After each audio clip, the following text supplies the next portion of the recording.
Hey, what's up guys? Welcome back once again. आज की कहानी की शुरुआत होती है दो दोस्तों से जो कुछ अच्छा समय बिताने के लिए एक कॉटेज की तरफ जा रहे हैं जो कि शहर से कुछ दूरी पर मौजूद है। हालांकि वो जगह काफी सुनसान और वीरान पड़ा रहता है। हर समय पर क्या करें, लड़कों में चुल होती है ऐसी जगहों पर जाने की, तो ये भी चले गए। अब कार में बैठे दोनों अपने आगे आने वाले रास्तों का जिक्र कर रहे थे। अभी इनके बीच में एक कार दिखी जो असल में इनके साथ रेस लगाना चाहती है, पर दूसरा वाला लड़का समझदार था। वो यहाँ के लोकल के साथ कोई भी मस्ती नहीं करना चाहता क्योंकि उसका अंजाम शायद वो पहले से भुगत चुका है। कैरी ने वहाँ कॉटेज पर पहुंचते पहुंचते रात हो जाती है, लेकिन अभी भी ये काफी एक्साइटेड थे क्योंकि इन्हें कल काफी कुछ देखना है। जब दूसरा वाला कार से बाहर आया तो उसने महसूस किया जैसे कि उन्हें कोई छुप कर देख रहा हो, पर स्काउट उसका ये उसे वहम बताता है क्योंकि वो लंबी ड्राइव करके यहाँ तक पहुंचा है। हो सकता है उसके सर में दर्द हो रहा हो। इतना कहकर वो अंदर चला गया, पर बहुत देर हो गई, जॉन अभी तक वापस नहीं लौटा। इसीलिए स्काउट खुद बाहर आया और देखने के लिए कि वहाँ एक अजीब सा सन्नाटा था। जॉन का कुछ अता पता नहीं था, आखिर वो कहाँ चला गया। इसीलिए अब स्काउट उसे कॉल लगाने की कोशिश करता है। उसका फोन थोड़ी दूरी पर रिंग कर रहा था जो देखकर वो वहीं पहुंचा, लेकिन जैसे ही वो आ गया किसी अनजान चीज ने उस पर हमला कर दिया और इसके आगे हमें सिर्फ उसकी डरावनी चीखें ही सुनाई देती है। बाकी क्या हुआ हम नहीं जानते, लेकिन हाँ हो सकता है कि आगे जाकर कुछ और चीजें जानने को मिले।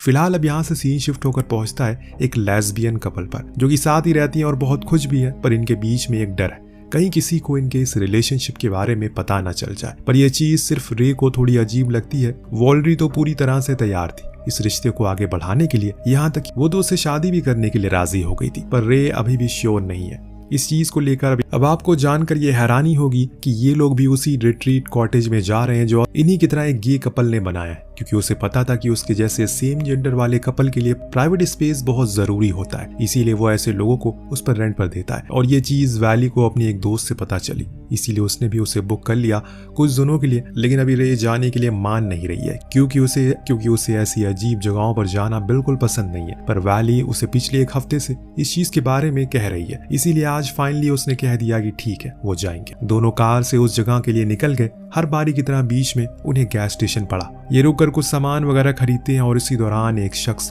वैलेरी से फ्लर्ट करने लगता है, और वो भी बड़ा ही भयंकर वाला, जिसे तंग आकर वो उसे बताने ही वाली होती है कि उसकी गर्लफ्रेंड है और वो लेस्बियन है। लेकिन तभी रे ने आकर उसे रोक लिया और कार में चली गई। बीच रास्ते में वो लोग काफी कुछ बातें करते हैं। उस दौरान वैलेरी उसे स्टीव और रॉबर्ट के बारे में भी बताती है जो असल में रिट्रीट कॉटेज के मालिक है। तभी अचानक इनकी कार का टायर फट जाता है, तो रे अब बड़ी मुशक्कत से उसे ठीक करती है और फिर जैसे तैसे करके ये लोग उस कॉटेज तक पहुंच गए, जो इन्हें देखने में बहुत अच्छा लगता है क्योंकि वो काफी ही पीसफुल जगह पर था। अंदर गए तो इन्हें वहाँ काफी साफ सफाई नजर आई। ऐसा लग रहा है कि मानो यहाँ पर कोई कई साल से नहीं आया हो। इस बात से दोनों गौर नहीं करते पर रूम में जाकर थोड़ा फ्रेश होते हैं। और इस बीच हमने देखा कि वैलेरी के पीछे से कोई गुजरता है, तो वहीं बाहर बैठी रे को भी ऐसा महसूस होता है मानो जैसे पेड़ के पीछे कोई है जो उसे देख रहा हो। लेकिन वहम समझकर उसने उसे इग्नोर कर दिया और अंदर आ गई। लेकिन उसे धीरे धीरे करके यहाँ की चीजें बड़ी अजीब लगती है। ऐसा इसलिए दरअसल उसने इस रोमांटिक कॉटेज में एक अजीब सी हंटिंग की पेंटिंग को देखा है, जो चीज थोड़ा सा सोचने पर उसे मजबूर कर देती है कि आखिर यहाँ इसका क्या काम। इतने में वैलेरी चेंज करके आती है और फिर दोनों थोड़ा सा वॉक के लिए जंगल में चले जाते हैं। इस दौरान हम उसी जंगल में एक फोन को पड़ा हुआ पाते हैं जो रिंग हो रहा था और कई बार उस पर मिस कॉल भी आ चुकी थी। ये किसका था ये हमें नहीं पता, लेकिन हाँ अभी तक इन दोनों को इस बारे में कुछ भी पता नहीं चला है। दोनों बड़े आराम से एक जगह पर बैठकर थोड़ी बातें करते हैं, अपने आने वाले कल के बारे में बातें सोचते हैं। तभी रे को भी कुछ अजीब सा महसूस हुआ जैसे कि इस बारी उन्हें कोई रिकॉर्ड कर रहा हो, और इस बारी वो उसी दिशा में गई ये देखने के लिए क्या वहाँ सच में कोई था। वहाँ उसे एक सिगरेट पड़ी मिली जिसमें से अभी भी धुआं निकल रहा था, मतलब साफ था यहाँ सच में कोई मौजूद है जो उनके लिए पहले से बैठा था, क्योंकि उसे पता है कि वो लोग यहीं पर आएंगे। रे भागते हुए वैलेरी के पास आई और चलने को कहा। वैलेरी को कुछ भी नहीं पता कि अभी असल में क्या चल रहा है, पर रे के कहने पर वो बस भागती रही। ये कॉटेज से बाहर आ गए तो वहाँ इन्हें कार नहीं मिली। ये देखकर दोनों हैरान थे, ये कैसे मुमकिन हो सकता है। वहाँ तो ऐसे व्हाइट कलर की कार खड़ी थी जो किसकी है ये तो पता नहीं होगा। दोनों अंदर घुसे और अपने फोन को ढूंढने लगे, लेकिन दोस्तों वो भी वहाँ पर नहीं था। तभी रे ने गौर किया पूरे कॉटेज में कुछ अजीब से फुट मार्क हैं, जिन्हें देखकर लग रहा है कि अभी कोई सीधा जंगल से अंदर आया। और ये चीज वो वैलेरी को भी दिखाती है। दोनों के अंदर खौफ पैदा होने लगा है, क्योंकि यहाँ तो अब कोई उनकी मदद के लिए भी नहीं आ सकता। इन्हें कुछ सिसकियों की आवाज आई। उन्हें लगा कि शायद वो ओनर आए होंगे, इसीलिए वो फौरन नीचे गए तो वहाँ असल में 2 लड़कों की आधी कटी हुई लाश सोफे पर रखी थी, जिनमें से एक का सर गायब। ये वही दोस्त थे जिन्हें हमने कहानी की शुरुआत में देखा था। उनके पास कुछ लोग खड़े थे जिन्होंने बड़े अजीब से मास्क पहने। इस मंजर को देखकर दोनों लड़कियां फौरन भागती हैं और बस भागती रहती हैं, क्योंकि उन्हें नहीं पता कि अगर उन लड़कों का ऐसा हाल हो सकता है तो वो लड़कियों का क्या करेंगे। न जाने किस किस दर्द से उन्हें गुजरना पड़ेगा। भागते भागते इनके सामने एक लेक आया। तभी वैलेरी गिर पड़ी, क्योंकि उसके पैर में एक ट्रैप ऊपर आ गया। रे ने बहुत कोशिश की किसी भी तरह करके उसे आजाद करते, लेकिन वो खुल ही नहीं रहा था। आसपास कुछ था भी नहीं जिससे वो उसे तोड़ सके।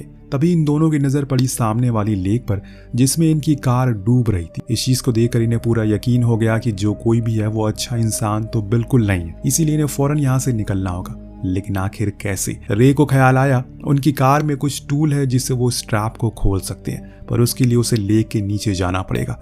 वो तैयार थी, लेकिन जैसे ही वो लेक में कूदी उसने एक शख्स को देखा जो उसी की ओर बंदूक ताने खड़ा था, और जैसे ही वो नीचे गया शूट करना शुरू कर दिया उसने। कई मिनट तक ये सिलसिला चलता रहा। फिर कुछ देर बाद वो वहां से चला गया। तब रे फौरन बाहर आई और भागते हुए वैलेरी के पास गई, क्योंकि वो अभी भी वहीं पर थी। रात के अंधेरे में जैसे तैसे करके गिरते बढ़ते वो उस जगह पर पहुंच गई, परंतु जिस बात का डर था वही हुआ। वहां वैलेरी नहीं थी और ना ही उसका वो ट्रैप। मतलब साफ था कि ये सब कुछ प्लान किया गया था ताकि रे उसे अकेला छोड़ दे और वो अपनी चाल चल सके। इस बीच उसे वैलेरी की चीखें सुनाई देती है। दूर से वो मदद की गुहार लगा रही थी, लेकिन चारों ओर घना अंधेरा था और अंधेरे में ये जंगल किसी दानव हवेली जैसा बन जाता है। हर कदम पर सिर्फ और डर और मौत का खौफ। बड़ी देर बाद उसे कुछ उजाला मिला, पर ये क्या, इस जंगल में कैमरा और वो भी ऑन हुआ।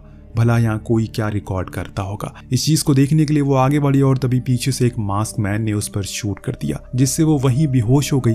जब कुछ घंटों बाद उसकी आंखें खुली तो उसने महसूस किया उसे असल में शूट नहीं किया, बल्कि उसे सिर्फ एक बेहोशी का इंजेक्शन लगाया गया था। और अभी वो जिस जगह पर मौजूद है वो एक बंकर जैसा कुछ है। उसके हाथ पांव को बांधा गया है जंजीरों से। ऐसा लग रहा है कि मानो अब उसके साथ कुछ बहुत ही बुरा होने वाला है। अकेली रे चीखती चिल्लाती है, पर यहाँ कोई नहीं उसकी मदद की गुहार को सुनने वाला। अब उसने कुछ अपने आसपास की चीजों को देखना शुरू किया। तब उसे कुछ दूरी पर एक खिड़की दिखी, जिसके बाहर देखने पर उसे अपनी जैसी एक लड़की दिखी जो सामने वाली कॉटेज में खाना बना रही थी। लेकिन तभी उसके पीछे भी हम उसी मास्कमैन को देखते हैं। लगता है कि अब उसके दिन आ चुके हैं। इस चीज को देखकर रे ने फौरन उसे आवाज लगाई, चिल्लाई कि पीछे देखो। पर ये क्या, उस लड़की को तो कुछ हुआ ही नहीं है। वो तो उस मास्कमैन वाले आदमी के साथ खेलना शुरू कर देती है। दरअसल वो दोनों कपल है और यहीं रहते हैं। और इस चीज को देखकर रे समझ गई कि वो दोनों ही मिले हुए हैं। इतने में वो आदमी दोबारा उसके पास आया और इस बारी उसके हाथ बंदूक नहीं थी, बल्कि एक कैमरा था जिसमें वो उसे शूट करता है। ये देखकर डरी हुई रे बोली उसने उसे नहीं देखा और ना ही बाहर जाकर वो किसी को उसके बारे में कुछ बताएगी। बस उसे वो जाने दे। उसकी गर्लफ्रेंड को भी। वो दोनों शादी करने वाले हैं।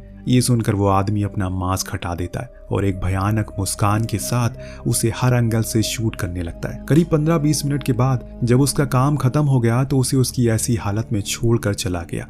रे समझ गई उस आदमी को भी अब पता चल चुका है कि अगर उसने उसे देख लिया होता तब भी वो उसका कुछ नहीं बिगाड़ सकती थी, क्योंकि यहाँ से जिंदा बाहर जाना असंभव है। कुछ देर के बाद उसने देखा कि बाहर एक गाड़ी आकर रुकती है, जिसमें से 3 लोग बाहर आते हैं। एक तो उसने पहले ही देखा था। 1 मिनट, ये तो वही है जो गैस स्टेशन पर वॉलरी से फ्लर्ट कर रहा था, यानी कि वो तब से ही उसका पीछे पड़ा हुआ है। इन तीनों में से किसी चीज को लेकर बहस चल जाती है, जिसके चलते जेम्स को, वही मास्कमैन था, वो उसे अपने एक साथी को शूट कर देता है। ये देखकर रे समझ गई कि इन लोगों को किसी की जान की कोई फिक्र नहीं है, बस इन्हें अपना काम से मतलब है। इसके बाद अब क्लारा उसके पास आई पानी लेकर। रे ने सोचा कि वो लड़की है तो उसे मैनिपुलेट करना आसान होगा, पर उसके पास तो दिल ही नहीं था। वो उसके मुंह पर कहकर चली जाती है कि ये तुम्हारी जिंदगी का आखिरी पानी है। रे पूरी तरह से दंग रह गई कि अब क्या वो सच में मर जाएगी। उधर वो दोनों अब स्काउट के पास गया और उसे बड़ी बेरहमी के साथ टॉर्चर करने लगे। जेम्स का साथी केविन उसे रिकॉर्ड कर रहा है, जैसे कि मानो वो किसी चीज के लिए सारी चीजें स्टोर कर रहा हो। तो वहीं अंदर घर में बैठी क्लारा मॉनिटर रूम में बैठी थी, पूरे जंगल पर अपनी नजर बनाए हुए थी। कोई बाहर का आदमी अंदर ना घुस जाए। हर कोई मिला हुआ है और हर किसी के पास कुछ ना कुछ काम है। अब जब जेम्स को लगा कि काम की शूटिंग हो चुकी है तो वो क्लाइमेक्स शूट करने गया। इसीलिए उसने पहले अपना मास्क पहना, फिर कुल्हाड़ी से स्काउट के सर को धड़ से अलग कर दिया। लेकिन 1 मिनट, अगर ये स्काउट है तो जो 2 लोगों के घर में लाशें थी तो वो कौन? क्या ये ऐसे कई और लोगों को भी कैद करके रखे हुए हैं इन्होंने? इस सवाल का जवाब आगे मिलेगा, पहले हमें ये जानना है कि अभी वैलेरी कहाँ है और अब आगे क्या होने वाला है रे के साथ। रे को अब पता था कि अगर कुछ उसे करना है तो खुद ही करना होगा, इसीलिए वो खुद की कोशिश करने लगी, खुद के हाथों की रस्सियों को खोलने लगी, लेकिन ये मुमकिन नहीं हो पा रहा है। तब उसने वो किया जो किसी भी जिंदा आदमी के लिए करना बहुत ज्यादा दर्दनाक साबित होता है। वो अपनी एक उंगली को खुद के दांतों से काट कर अलग कर देती है और इसी रस्सी को खोलने में कामयाब हो जाती है। ऐसा करने पर उसे बहुत दर्द होता है, लेकिन वो फिर भी उसे इस दर्द को बर्दाश्त कर लिया। फिर गेट के पास गई ताकि कैसे भी करके उसे खोल सके, लेकिन ये इतना आसान नहीं था क्योंकि वो गेट बाहर से लॉक था। उसे ये भी पता है कि हर समय पर उस पर नजर रखी जा रही है, इसीलिए उसने एक प्लान बनाया, उन्हीं की चीजों को उन पर आजमाने का मन बना लिया। वो एक कोने में जाकर बैठ गई जहां तक कैमरा पहुंच नहीं पा रहा था। जैसे कि क्लारा को लगे शायद वो भाग गई हो, इसीलिए वो फौरन बंकर में आई और आसपास देखने लगी। रे पीछे से निकली और एक डंडे से उसके सर पर वार करके उसे वहीं गिरा दिया और भाग निकली। उसके पास मौका था कि वो अकेली भाग जाती, लेकिन अपने प्यार को लिए बिना वो नहीं जाएगी।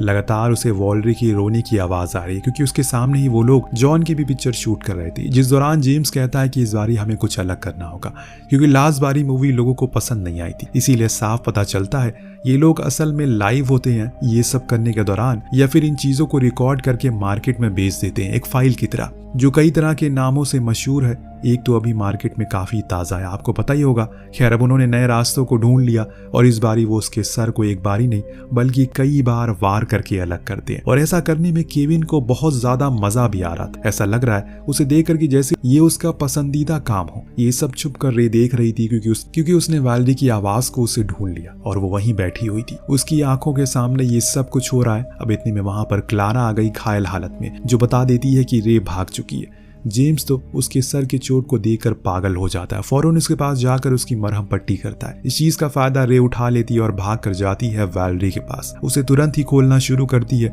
बड़ी ही बेरहमी से इन लोगों ने उसे बांधा हुआ था। उसने फौरन उसे खोला और पास रखा, एक चाकू उठा लिया, लेकिन अभी ये दोनों बाहर नहीं जा सकते क्योंकि गेट तो लॉक है। इसीलिए रे ने एक तरीका ढूंढा। उसने देखा कि वहां कुछ तेजाब की बोतल रखी हुई है, तो उसने उन सभी बोतल को एक में मिक्स कर लिया और तैयार हो गया एक भयानक सॉल्यूशन, जिससे वो वैलेरी को दे देती है और कहती है जैसे ही केविन अंदर आएगा तुम उसके मुंह पर इसे छिड़क देना, और खुद वो पीछे कुल्हाड़ी लेकर छुप जाती है। कुछ देर बाद वो हैवान दोबारा आता है, लेकिन इस बारी कहानी कुछ और थी। उनकी खुद की पिक्चर बनने वाली थी जिसका उन्हें अंदाजा तक नहीं था। जैसे ही केविन अंदर आया वैलेरी ने पूरी बोतल उसके मुंह पर उड़ेल दी, जिससे वो तड़पने लगता और बिना गेट बंद किए चला गया। दोनों का प्लान काम आ गया। बाहर आने पर इन्हें 2 कार दिखी, उसमें चाबियां नहीं थी। जरूर चाबियां घर के अंदर होगी, इसीलिए रे अब अंदर जाती है और हड़बड़ाहट में चाबियों को ढूंढना शुरू करती है, जो उसे मिली तो नहीं, लेकिन हाँ वहां जेम्स आ गया जो उस पर अपनी ताकत का पूरा फायदा उठाता है। बेचारी रे तो मरने ही वाली थी, वो हिल तक नहीं पा रही थी, लेकिन पीछे से वैलेरी ने आकर जेम्स पर कुल्हाड़ी से वार किया और उसकी खोपड़ी खोल दी, जिससे वो वहीं मारा गया। इस चीज से वो खुद भी सहम चुकी थी क्योंकि उसे यकीन नहीं हो रहा कि वो ऐसा कुछ भी कर सकती है। रे ने उसे हिम्मत दी और कह दी कि जल्दी चलो, हमें चलना होगा। लेकिन तभी इन लोगों की नजर पड़ी उसी मॉनिटर रूम पर जहां पर रिपीटेड टेलीकास्ट चल रहा था स्काउट की मौत का, जिसे 2 लाख लाइव लोग देख रहे थे और पसंद भी कर रहे थे। इन लोगों ने पूरे जंगल में कैमरास लगाए हुए थे जिसमें यह हर चीज रिकॉर्ड करते हैं। जैसे कि जब ये दोनों उस ट्रैप को खोलने की कोशिश कर रहे थे तब भी इन्हें रिकॉर्ड किया गया। दरअसल ये सब कुछ इसलिए कर रहे हैं लोग क्योंकि इन्हें सेम जेंडर वाले लोगों से सख्त नफरत है। इसीलिए इन्होंने खास ये रिजॉर्ट बनाया है जिसमें टैगलाइन ही वही रखी हुई है, LGBTQ वाले लोग यहाँ पर आए और अपना समय बिताएं और फिर उन्हें अपने जाल में फंसा ले, जिसके बाद उन्हें बेदर्दी से मार दिया जाए। उनकी टेप को बेचकर मार्केट में पैसा कमाया जाए। दोनों इन चीजों में ज्यादा व्यस्त हो गए थे, इन्हें पता ही नहीं चला कि कमरे के बाहर क्लारा बंदूक लेकर खड़ी है। उसके सर पर अपने बदले का खून सवार है क्योंकि इन लोगों ने उसके पति को मार दिया था। और इस बारी तो रे पागल हुई पड़ी है। उसने बिना कुछ सोचे समझे ही उस पर कूद गई, जिससे कि क्लारा जमीन पर गिर जाती है और इस बारी उसे लगता है कि वो उसे नहीं मारेगी। लेकिन अब तो रे के अंदर कुछ अलग सा ही मचल रहा है। वो उसके सर के ऊपर एक मॉनिटर देकर मारती है, जिससे उसके सर का कीमा बन जाता है। जो उन्होंने बाकियों के साथ किया अब वो उसके साथ हो गया। अब इनके पास मौका था कि वो चाबी लेकर भाग जाए, लेकिन अभी भी एक शिकारी बचा है जिसका शिकार किए बिना ये नहीं जाएंगे, क्योंकि रे पूरी तरह से इस खेल को खत्म करना चाहती है ताकि आगे किसी की भी हिम्मत ना हो ये घटिया काम करने की। उसने कैमरा में देखा तो केविन हंटिंग ग्राउंड के पास था। दोनों ने ठान लिया कि अब उसे मार कर रहेंगे, इसमें उनकी जान भी जा सकती है, पर उन्हें इसका अफसोस नहीं है क्योंकि वो लड़कर मरेंगे, तड़प कर नहीं। दोनों अलग अलग दिशा में चली गई क्योंकि उन्हें पता था कि अगर वो एक साथ जाएंगी तो मौत का खतरा ज्यादा है, ऐसे कोई एक ही मरेगा। अब बड़ी देर हो गई, केविन कहीं दिखाई नहीं दे रहा है, इसीलिए अंत में रे ने खुद को चारे की तरह इस्तेमाल किया। सामने आकर कहने लगी अब वो खुद को सरेंडर करती है और नहीं खेलना उसे ये खेल। केविन तुरंत बाहर आया और उस पर बंदूक तान दिया। इतने करीब से मौत देख रे की धड़कन तेज हो चुकी थी, लेकिन उसके मन में एक सवाल था। उसे बस ये पूछना था कि आखिर वो ये सब क्यों करता है और कब से कर रहा है। अब ये चीज उसने पूछी अपनी आखिरी विश कहकर, तो केविन ने बताना शुरू किया कि क्लारा उसकी बहन थी और जेम्स उसका जीजा। उन तीनों ने मिलकर इस गेम को बनाया था ताकि वो पैसे कमा सके, लेकिन वो बहुत कम पैसे कमाते थे। पर एक दिन उन्होंने एक गे कपल को पकड़ा और जब उसका रिस्पॉन्स देखा तो हम शॉक हो गए। इसीलिए उसके बाद हम सेम जेंडर वाले को पकड़ने लगे, जैसे कि तुम दोनों हो। तभी अचानक से एक गोली आई और केविन के जिस्म के आर पार हो गई। ये काम था वैलेरी का, इसीलिए वो दोनों अलग थे। रे उसे इतनी आसानी से मरने नहीं देगी। वो उसे घसीट कर किनारे पर आई, उसके मुंह पर कैमरा रखकर उसे लाइव दिखाना चालू कर दिया, जिसमें कि अब उसके फैंस उसकी ही मौत का तमाशा देख रहे हैं। ये सब देखकर केविन गुस्से में झपट्टा मारता है, लेकिन रे ने तभी उसकी गर्दन को चीर दिया चाकू से और कहानी को खत्म कर दिया। सुबह का सूरज निकल आया क्योंकि अब रात का अंधेरा डूब चुका है। उन तीनों की तरह ही उन्हें खुद भी कभी नहीं सोचा होगा कि एक दिन उसके हाथों पकड़ा गया शिकार उनका ही अंत कर देगा। सब कुछ वैसा ही छोड़ दिया इन दोनों ने ताकि अगर कोई यहाँ पर आए तो ये सब देख सके। उनकी लाश भी जिसे अब कीड़े खाकर खत्म कर देंगे। उधर इन दोनों को कुछ भले लोग लिफ्ट देते हैं जिससे वो शहर तक पहुंच गए। और इसी के साथ ये कहानी यहीं पर समाप्त होती है। आपको इस कहानी से एक चीज सीखनी चाहिए कि कभी भी जाने से पहले कहीं पर भी उस जगह के बारे में चीज को देखना और परखना चाहिए। जरूरी नहीं है दूर से सुंदर दिखने वाली चीज पास जाकर भी सुंदर दिखे। मिलते हैं अगली वीडियो में। Thank you so much watching. Peace out.